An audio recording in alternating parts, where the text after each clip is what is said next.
आदाब नाज़रीन, न्यूज़ में आपका खैर मकदम है। All India voice of poor people के सदर और आम आदमी पार्टी ट्रेड यूनियन सदर जम्मू कश्मीर सेवा सिंह बाली ने तहसील हेडक्वार्टर पोगल परिस्तान में एक प्रेस कॉन्फ्रेंस की, जिसमें उन्होंने मुख्तलिफ मसाइल पर तबादला ख्याल किया। उन्होंने कहा कि एसपीओ को मुनक़ता करने से मुताल्लिक मेमोरेंडम भेज दिया गया है। उन्होंने कहा कि वो जम्मू कश्मीर के वाहिद रहनुमा है जिन्होंने कौमी सतह तक एसपीओ, एनआरएचएम, मुलाजमीन समेत डेली वेजर्स की आवाज उठाई है और मैं जम्मू के गरीब आवाम के लिए हमेशा हाजिर हूँ। सेवा सिंह बाली ने कहा कि वो पिछले 7 सालों से एसपीओ के लिए लड़ रहे हैं और इंसाफ मिलने तक अपनी कोशिशें जारी रखेंगे। हल्का बंदियों के हवाले से उन्होंने कहा कि सोशल मीडिया पर जो हुक्मनामा गर्दिश कर रहा है वो अभी वाज़ा नहीं है। उन्होंने कहा कि तहसील पोगल परिस्तान को 2 असेंबली हलकों में तकसीम किया गया है, जो कि सरासर नाइंसाफी है और उसे बर्दाश्त नहीं किया जाएगा।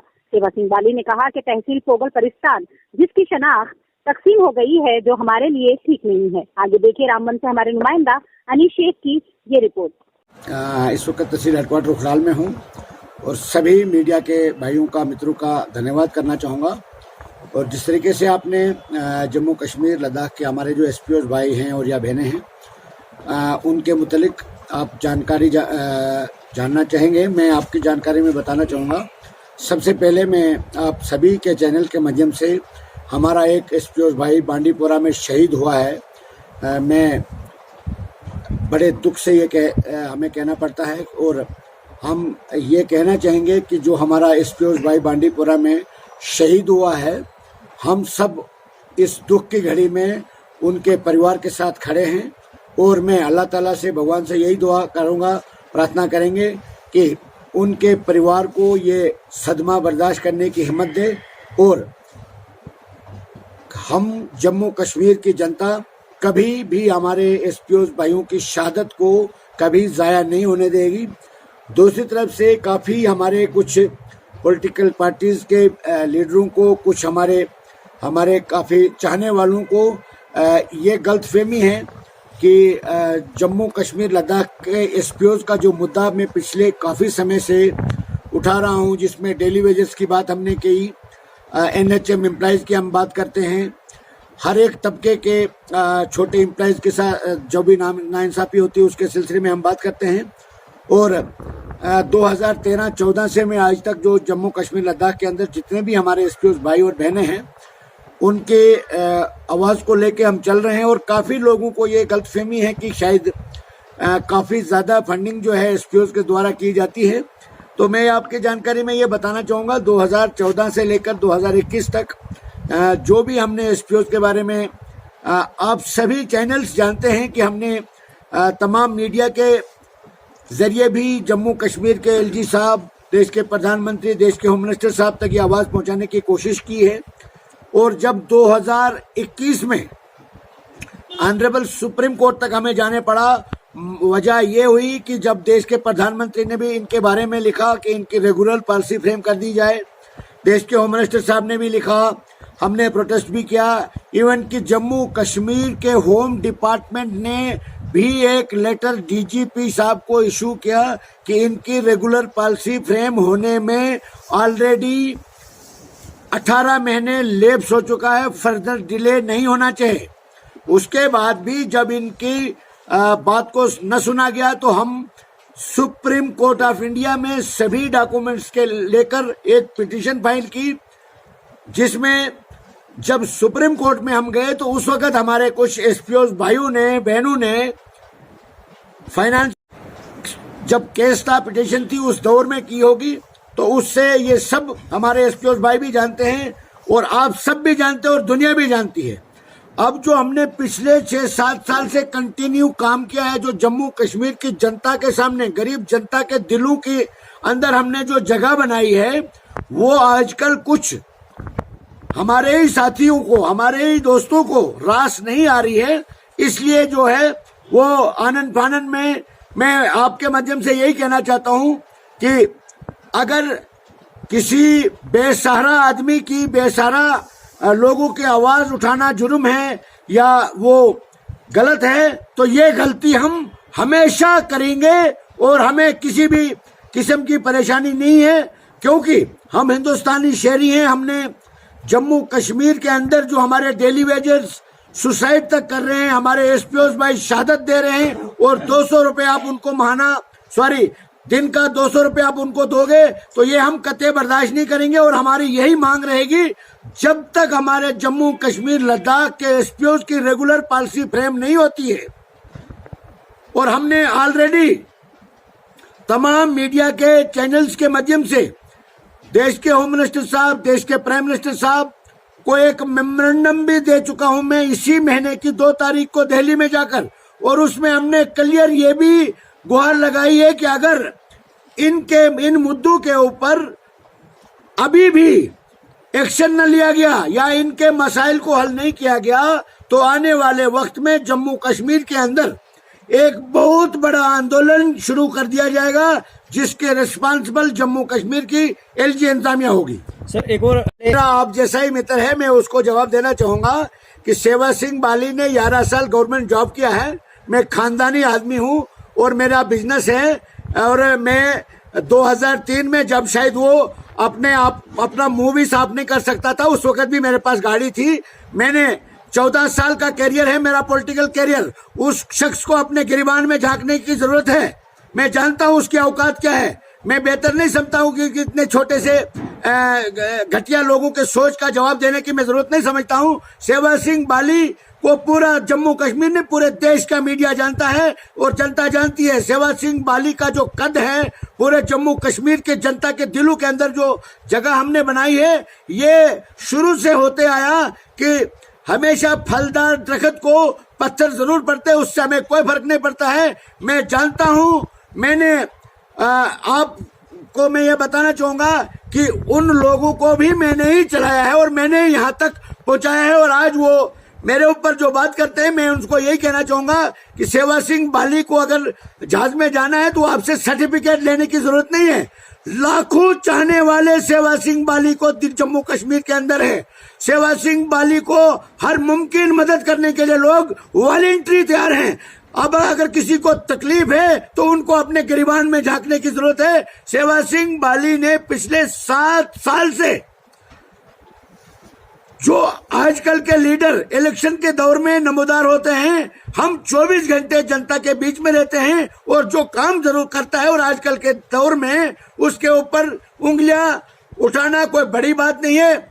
उसको मैं यही जवाब देना चाहूंगा कि मैं मुनासिब ही नहीं समझता हूं कि मैं उसके सवाल का जवाब दूं। मेरे सपोर्टर आप कमेंट्स में पढ़ लीजिए, बखूबी उनको जवाब मिल जाता है। अगर जरूरत पड़ी तो हम लीगल नोटिस उसके खिलाफ लेने वाले हैं। मैं कहता हूं कि फिलहाल हम ये जवाब देना मुनासिब नहीं समझते, क्योंकि कोई भी उंगली उठा सकता है, उसको जमहूरी ताकत है, उससे हमें कोई फर्क नहीं पड़ता। किस तरह का कौन कहता है एलिगेशन लगा? आप पूछ रहे हैं, मैं आपको जवाब दे रहा हूं। मैं कहता हूं मेरा एक पॉलिटिकल कैरियर है मेरे भाई। मैंने गवर्नमेंट जॉब को 2008 में रिजाइन किया है। मैं ओपन पूरे देश को पता है कि मैं एक पॉलिटिकल लीडर हूं और ट्रेड यूनियन लीडर हूं। मुझे जिनको अपने घर वाले नहीं जानते उनसे सर्टिफिकेट लेनी है क्या? मैं आप सभी के चैनल के माध्यम से यह डिमांड करना चाहता हूं जम्मू कश्मीर के एलजी साहब से, इस किस्म के सोशल मीडिया के चैनल्स को पूरी तौर पर बंद कर दिया जाना चाहिए। जो किसी के ऊपर एलिगेशन लगाने की, यह ब्लैकमेलर है, 1 नंबर के ब्लैकमेलर। सभी लोग इसको खुद निपटेंगे मेरे बगैर ही। मैं जानता हूं, हमारे को जरूरत नहीं है। अगर कोई आदमी जिसको कोई जानता तक नहीं है, वो करोड़ों रुपए की प्रॉपर्टी जिन लोगों ने बनाई। मैं 2003 से 2008 तक ट्रेड यूनियन लीडर रहा हूं, रजिस्टर्ड ट्रेड यूनियन लीडर।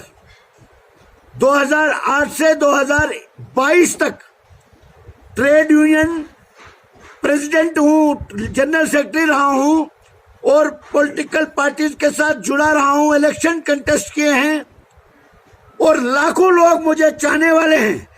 मुझे जहां भी मैं जाता हूं, मैं कहता हूं कि मैं आपको ये जानकारी बताना चाहूंगा। मैं कुछ ही दिन पहले, यानी 2 दिन पहले, कश्मीर के कुछ डिस्ट्रिक्ट्स में गया जहां ये बातें करने वाले लीडर कभी ख्वाब में भी नहीं जा सकते। मैं वहां पर जाके हजारों लोग हमसे गले मिलते हैं और मैं मुबारक देना चाहता हूं जम्मू कश्मीर के और खास करके कश्मीर के युवा को। एक तरफ से उनके ऊपर इतने जुल्म बरसाए जाते हैं, 200 रुपए के ऊपर वो शहादत देते हैं। और दूसरी तरफ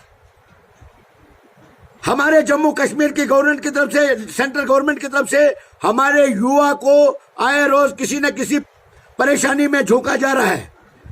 वो नशा की तरफ रुझान कर रहे हैं, बढ़ा रहे हैं। मैं तमाम आपके चैनल के माध्यम से भी जम्मू कश्मीर की जनता से, जम्मू कश्मीर के युवा से यही अपील करना चाहूंगा कि वो नशा से दूर रहें, हिंदू मुस्लिम भाईचारे को एक चट्टान की तरह मजबूत रखें। जिस तरीके से हमारे सदियों से एक भाईचारा कायम रहा है, पूरे जम्मू कश्मीर जाना जाता है, उसको मजीद कायम रखना, मजीद बढ़ोतरी देना हम सब के ऊपर ये जिम्मेदारी आयद होती है।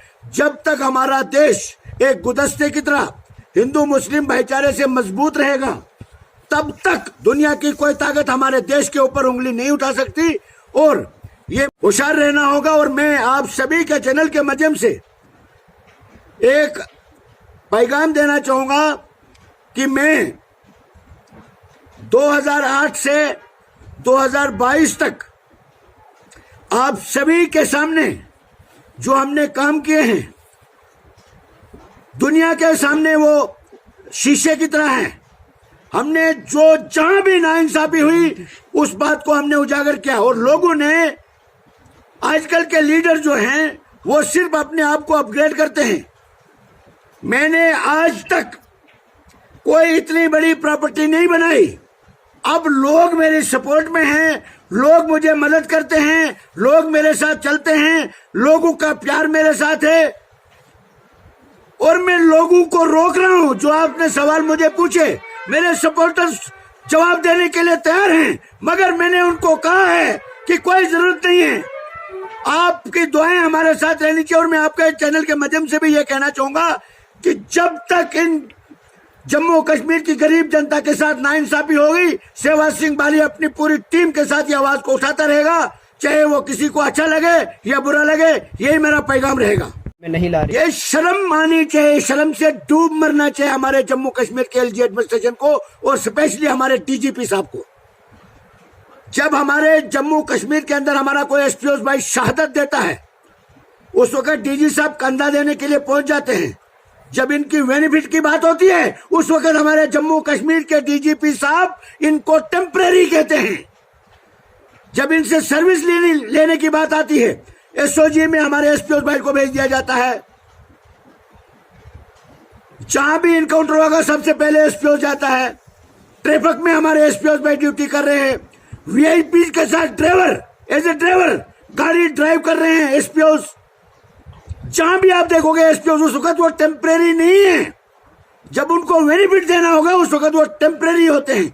अगर टेम्परेरी भी हैं, ये सुन ले हमारे जम्मू कश्मीर के डीजीपी साहब, अगर वो टेम्परेरी हैं तब भी आप इक्वल वर्क इक्वल पे का वायलेशन कर रहे हो। यानी काम, जितना काम आप करोगे, अगर कांस्टेबल के बराबर वो ड्यूटी करते हैं, उनको उसके बराबर वेतन दिया जाना चाहिए। उनको तनख्वाह नहीं दी जाती है।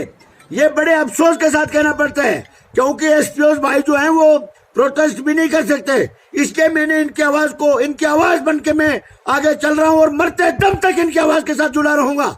जिसको जो एलिगेशन लगाने के लिए उसको पूरी छूट है, वो जो मर्जी एलिगेशन लगाना चाहे। हजारों लाखों परिवार मेरे साथ हैं। और मैं कहना चाहता हूं देश के प्रधानमंत्री साहब से, देश के होम मिनिस्टर साहब से और एलजी साहब से अपील करना चाहूंगा, कम से कम इन गरीबों की, इन देशभक्तों की शहादत को जाया न होने दो। इनके बारे में सोचा जाए, इनके रेगुलर पॉलिसी और इनकी सैलरी में इजाफा किया जाए। और जो हमारे डिस्ट्रिक्ट एसपीओ हैं उनको भी बहाल किया जाए। उनके भी पिटीशन ऑनरेबल हाई कोर्ट में हमने फाइल की है। यही मैं बताना चाहूंगा। के अंदर भी देखिए, डिलिमिटेशन का जो आपने पूछा, ये पूरे जिन लोगों ने ये इम्प्लीमेंट किया है या जो इसको देख रहे हैं, उन सबको पता है कि हमने क्या किया। उन्होंने अपने हिसाब से इसको सोच के डिलिमिटेशन किया। ये जनता से जुड़ा हुआ डिलिमिटेशन नहीं है। ये कुछ लीडरों को अपना मुफाद इसमें दिखता है। उसके अलावा जहां पर जो हमारा एक सदियों से हमारी एक पहचान रही है, एक परिवार की तरह हमारा रहा है, हमारी आइडेंटिटी है जो पूरे देश के अंदर, उसको तोड़ा गया है। सर जैसे ऑल पार्टी, आप देखिए जी, जो किसी भी जगह अगर कोई परिवार का एक सदस्य गलती करता है तो सीधा सीधा उसके पेरेंट्स के ऊपर जिम्मेदारी आयद हो जाती है। वो अगर कोई नहीं भी कहेगा तब भी उसके ऊपर जिम्मेदारी आयद होती है कि उसके पेरेंट्स से ही पूछा जाएगा ना कि आपके परिवार के किसी सदस्य ने गलत किया है। जो हमारे जम्मू कश्मीर के अंदर इस वक्त इक़्तिदार गवर्नमेंट है या सेंटर में है, तो सभी लोगों का ये तो कुदरती बात है कि उनके ऊपर ही सवालिया निशान लगेगा। और जो डिलिमिटेशन हुई है, जो कमीशन हुआ है, ये पब्लिक डोमेन में अभी आएगा। काफी अभी बहुत दूर है, सफर बड़ा लंबा है। अभी तो फिलहाल जो हमारे जम्मू कश्मीर के मेंबर पार्लियामेंट साहिबान है उनके तक ही आया है ये 15 तारीख तक। उसके बाद फिर ये पब्लिक डोमेन में भी आएगा।